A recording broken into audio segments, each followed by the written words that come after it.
እዚህ ግቢ ውስጥ የክርስቶስ ደቀ መዝሙር አይደለህም? አይተንሃል። እህቴ ስለምትይዘው ምንም አውቀው ነገር የለም። በእውነት በክፍል ውስጥ ስለርሱ ሲናገር ሰምቼዋለሁ። እንዴ ስለምትሉት ሰው ምንም አላውቅም አልኩ እኮ። በእውነት የት ማር ራሱ ነው። አንተ ሰው የምትለኝ ነገር በጭራሽ አይገባኝም።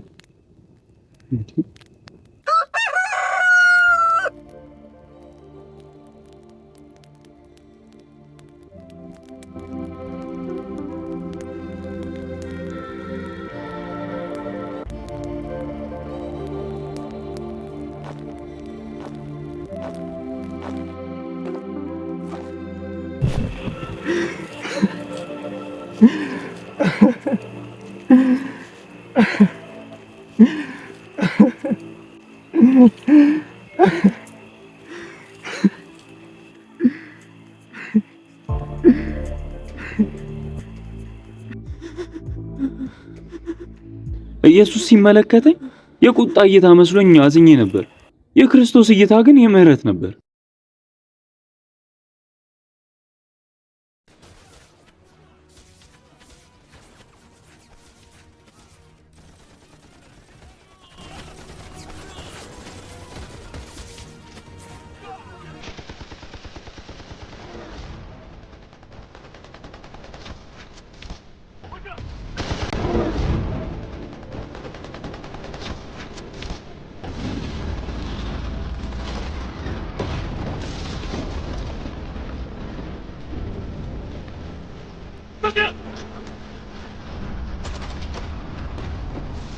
Is going hungry.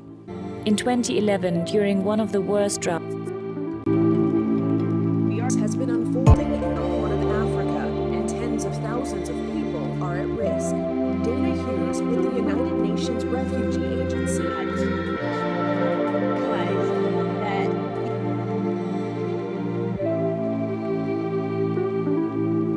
በእነዚህ ሁሉ ሰዎች ምክንያት ለምን ታለቅሳለህ?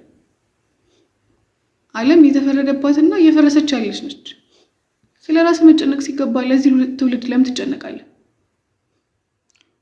ጭንቀታችንና ስቃያችን ክርስቶስ በመስቀል ላይ እንደጨረሰልን ባለማመናችን የመጣ ነው። ዋጋው ግን ተከፍሎ ነበር። አይመስለኝም። የዚህ ዓለም ስቃይ ዋጋ ማን ከፈለ? በምንስ ይከፈላል? የእግዚአብሔር ልጅ ኢየሱስ ክርስቶስ በደሙ።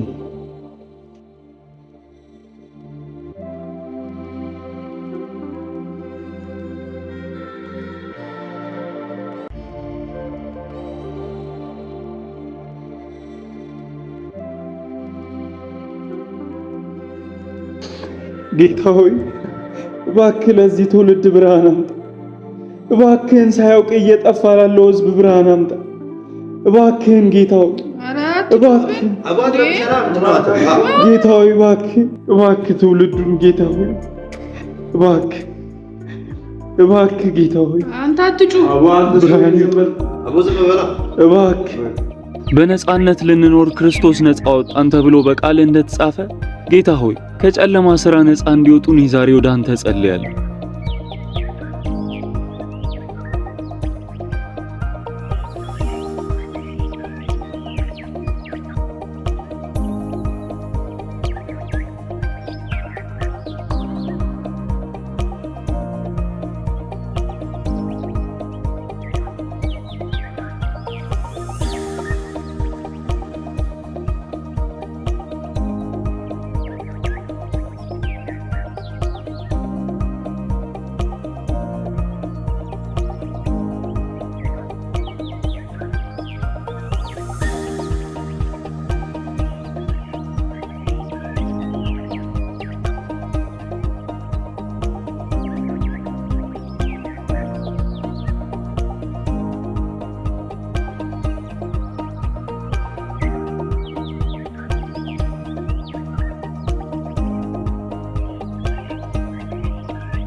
አማን እዚህ ነው እንዴ?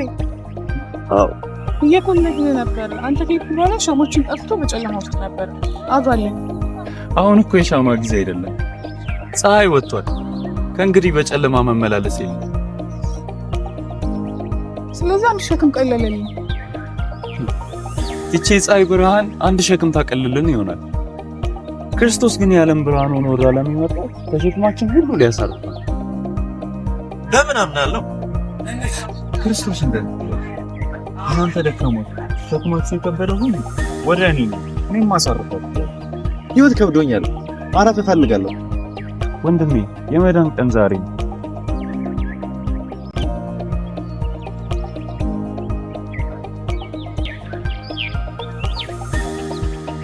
ለእኛስ ፈቀደልናል። ክርስቶስ ለሁሉ ሞቷል። እጆቻችሁን ብቻ ወደ እግዚአብሔር አንሱ። እኛስ የተሰቀለው ክርስቶስ እንሰብከዋለን፣ እንሰብከዋለን፣ እንሰብከዋለን። እኔስ የተሰቀለው ክርስቶስን እሰብከዋለሁ፣ እሰብከዋለሁ፣ እሰብከዋለሁ።